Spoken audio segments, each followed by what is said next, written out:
ഭാഗം 1. ഇടിച്ചുകുത്തി പെയ്യുന്ന മഴയിൽ അമ്പലപ്പറമ്പിൽ ആളുകൾ തടിച്ചുകൂടി നിൽക്കുകയാണ്. എന്തിനാ ഇന്നത്തെ അടി? 2 ദിവസം മുന്നേ പള്ളിപ്പെരുന്നാൾ കുളമാക്കിയിട്ട് വന്നവനാ. ആളുകൾക്കിടയിലേക്ക് കുടയും ചൂടി വന്നൊരാൾ ചോദിച്ചുകൊണ്ട് മുന്നിലേക്ക് എത്തി നോക്കി. ആർക്കറിയാം, അല്ലെങ്കിലും ഇവനൊക്കെ അടിയുണ്ടാക്കാനല്ലാതെ എന്തേലും ഒരു കാരണം വേണോ തെമ്മാടി?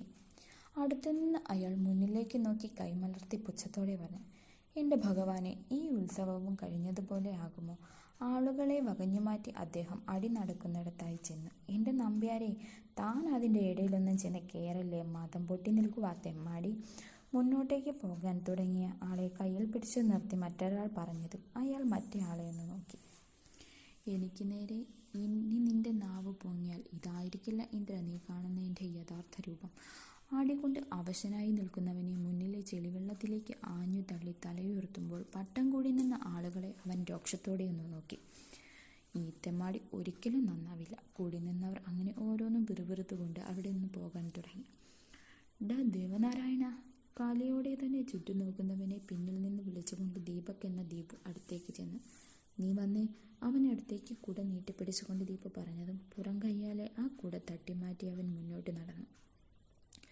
ഇവനെ കൊണ്ട് പല്ല് കടിച്ച ദീപു കുടയുമായി അവന് പിന്നാലെ വെച്ച് പിടിച്ചു. എടാ നീ ഒന്ന് നിന്നേ. എന്താ? അഴിഞ്ഞു വീണ സ്ലീവ് മടക്കി വെച്ചവൻ തിരിഞ്ഞ ദീപുവിനെ നോക്കി ദേഷ്യത്തോടെ ചോദിച്ചു. നിന്റെ കൈ മുറിഞ്ഞിട്ടുണ്ട്, നമുക്ക് ആ ക്ലിനിക്കിൽ ഒന്ന് കയറി ഡ്രസ് ചെയ്യാം വാ. ദീപു പറഞ്ഞതും കലിപ്പോടെ അവനെ നോക്കി ദേവനാരായണൻ. ഇതവൻ്റെ കയ്യിലെ കത്തി കൊണ്ട് ഒന്ന് കയറിയതാ, അത്ര വലിയ മുറിവൊന്നുമില്ല.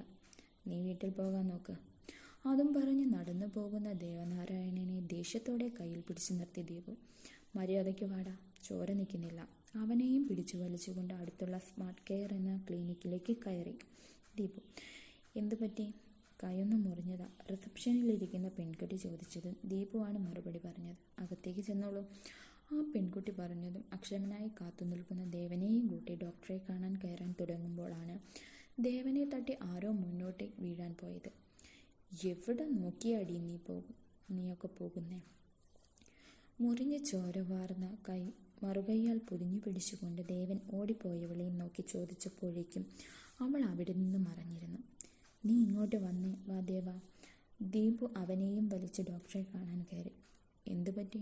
ഡോക്ടറുടെ ചോദ്യത്തിലെ പുച്ഛഭാവം കാണി ദേവൻ കൈ മുഷ്ടി ചുരുട്ടി പല്ല് കടിച്ച ദേഷ്യം അടക്കി നിന്നു. അത് അടിയിൽ കൈയൊന്നു മുറിഞ്ഞതാ. ദീപു പറഞ്ഞതും അയാൾ ദേവനെ ഒന്ന് സൂക്ഷിച്ചു നോക്കി. നിനക്ക് നല്ല ആരോഗ്യമുണ്ടല്ലോ, വല്ല പണിക്കും പോയി ജീവിക്കാൻ മേലെ? ഡോക്ടർ ദേവനോടൊരു ഉപദേശം പോലെ പറഞ്ഞതും അത് കേൾക്കാതെ അലസഭാവത്തിൽ അവൻ ചുവരുകളിൽ പതിച്ച ചിത്രങ്ങൾ നോക്കി. വാ നോക്കട്ടെ. അവൻ്റെ ഭാവം ശ്രദ്ധിച്ച ഡോക്ടർ നെടുവീർപ്പിട്ട് അടുത്തുള്ള സ്റ്റൂളിലിരിക്കാൻ പറഞ്ഞു. നെടുകയുള്ള മുറിവാണ്, കൂടാതെ കുറച്ച് കീറിയിട്ടുമുണ്ട്. സ്റ്റിച്ച് ഇടുന്നതാണ് ബെറ്റർ. ഇടണം. പഞ്ഞി കുറച്ചെടുത്ത് ഡോക്ടർ സ്പിരിറ്റ് മുക്കി മുറിവ് തുടച്ചു. ദേവൻ തറവാട്ടിലേക്ക് വന്നു കയറുമ്പോൾ എല്ലാവരും ഹാളിൽ തന്നെ ഇരിപ്പുണ്ട്. അവനെ കണ്ടതും എല്ലാവരും പരസ്പരം നോക്കി. പിന്നെയും അവനെ ഒന്നും നോക്കി. എല്ലാവരുടെയും മുഖത്ത് പുച്ഛവും അവജ്ഞയും നിറയുന്നത് അവൻ കണ്ടു. എന്നാൽ അതൊന്നും തന്നെ ബാധിക്കുകയില്ല എന്ന ഭാവത്തോടെ അവൻ അവൻ്റെ മുറിയിലേക്ക് പോകാൻ തുടങ്ങി. ഇന്ന് ആരുടെ മണ്ടയ്ക്ക് കയറിയിട്ടായി വരവ്? കണക്കിന് തിരിച്ചും കിട്ടിയിട്ടുണ്ടല്ലോ. അച്ഛൻ്റെ അനുജൻ ശങ്കർദേവ് എന്ന എല്ലാവരുടെയും ശങ്കു പിന്നിൽ നിന്ന് പുച്ഛത്തോടെ ചോദിക്കുന്നത് കേട്ട് കണ്ണുകൾ അടച്ച് ശ്വാസമൊന്ന് നീട്ടിയെടുത്തവൻ. ഞാൻ ആരുടെ മണ്ടയ്ക്ക് കയറുന്നില്ല എന്നൊന്നും ആരും തിരക്കേണ്ട ആവശ്യമില്ല. ഒട്ടും മയമില്ലാതെ ദേവൻ പറഞ്ഞുകൊണ്ട് എല്ലാവരെയും നോക്കി. അവൻ ചോദിച്ചാൽ ഇതെന്താടാ തെറ്റ്? എന്താണ് നീ? ഈ കുടുംബത്തിൽ നീ ഒറ്റ ഒരുത്തനെ ഇങ്ങനെയുള്ളൂ. താൻ തോന്നിത്തരമല്ലാതെ എന്താ നിന്റെ കയ്യിലുള്ളത്? കുടുംബത്തിൽ നീ മാത്രമല്ല, പെൺകുട്ടികളുമുണ്ട്. അവർക്കൊരു വിവാഹ ആലോചന വന്നാൽ നീ ഇങ്ങനെയാണോ? ഇങ്ങനെ അടിയുണ്ടാക്കി നടക്കുന്നവനാണെന്ന് അറിഞ്ഞാൽ നല്ലൊരു ആലോചന വരുമോ അവർക്ക്? നീ കാരണം ഈ കുടുംബത്തിൻ്റെ പേര് പോലും നശിച്ചു പോകും. നീ ഈ കുടുംബത്തിൽ തന്നെ വന്ന് ജനിച്ചല്ലോടാ തെമ്മാടി. നിനക്കൊന്ന് നന്നായി കൂടെ? കുടുംബത്തിലെ മൂത്ത പുത്രൻ ആയ ദേവൻ്റെ അച്ഛൻ മഹാദേവൻ ദേഷ്യത്തോടെ പല്ല് കടിച്ചമർത്തി അവൻ്റെ മുന്നിൽ വന്ന് നിന്നു. ആരാ എന്നെ ഇങ്ങനാക്കിയത്? പറ, ആരാന്ന്? എല്ലാവരും ചേർന്ന് എന്നെ ഇങ്ങനെയാക്കി മാറ്റിയതല്ലേ? അല്ലേന്ന്? ഇനി ദേവനാരായണൻ മാറില്ല, മരണം വരെ ഇങ്ങനെ തന്നെ ഉണ്ടാകും. അത് പറ്റില്ലെന്നാണെങ്കിൽ ഇപ്പോൾ പറയണേ, ഈ തറവാട്ടിൽ നിന്നിറങ്ങാൻ. ഈ നിമിഷം ഞാൻ ഇവിടുന്ന് ഇറങ്ങും. പിന്നെ ദേവനാരായണനെ മക്ഷി ഇട്ട് നോക്കിയാൽ പോലും കണ്ടുപിടിക്കാൻ കഴിയില്ല ഒറ്റൊരുത്തനും.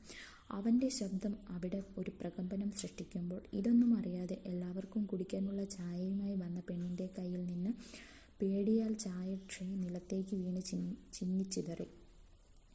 നിറകണ്ണുകളോടെ, അതിലുപരി ഭയത്തോടെ അവൾ ചുറ്റും നോക്കുമ്പോൾ കണ്ടു ദേഷ്യത്തോടെ അവളെ നോക്കി വഴക്കു പറയാൻ പാകത്തിന് നിൽക്കുന്ന കുടുംബക്കാരെ.